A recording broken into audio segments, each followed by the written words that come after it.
اور پھر قبر میں کیا کیفیت ہوگی؟ جب سوال و جواب کا سلسلہ ختم ہو جائے گا، یعنی ما ربک ما دینک ما کنت تقول فی ھذا الرجل، یہ تینوں سوالات پوچھے جائیں گے، بندہ صحیح جواب دے دے گا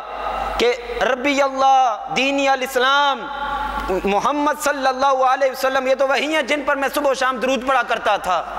جب یہ بندہ ان تینوں سوالوں میں کامیاب ہو جائے گا، اب سوالوں کا سلسلہ ختم ہو جائے گا۔ جو ہی سوالوں کا سلسلہ ختم ہوگا نا، میرے محبوب کریم صلی اللہ علیہ وسلم صحابہ میں تشریف فرما ہے، میرے آقا کریم صلی اللہ علیہ وسلم نے فرمایا، میرے صحابہ جب سوالوں کا سلسلہ ختم ہو جائے گا، یعنی سوالوں میں کامیاب ہو جائے گا،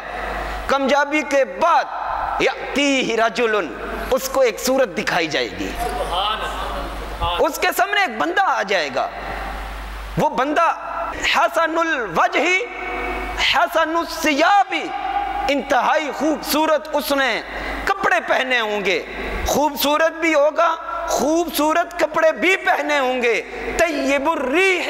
اس کے ساتھ سے ایسی خوشبو آتی ہوگی، وہ بندہ کہے گا آج تک میں نے یہ خوشبو سونگھی نہیں ہے۔ وہ کہے گا ابشر بالذی یسرک، اور میں تجھے خوشخبری سنانے آیا ہوں، میں تجھے خوشخبری سنانے آیا ہوں، ھذا یومک الذی کنت توعد، وہ خوشخبری جس کا وعدہ تیرے ساتھ دنیا میں کیا گیا تھا۔ وہ بندہ آگے سے پوچھے گا، کہے کہ سوالوں کے جوابات صحیح دے دیے، رسول اللہ کا دیدار ہو چکا ہے، میں محبوب کائنات کو پہچان چکا ہوں، یہ سارا عمل ہو چکا ہے، اور تو کون ہے؟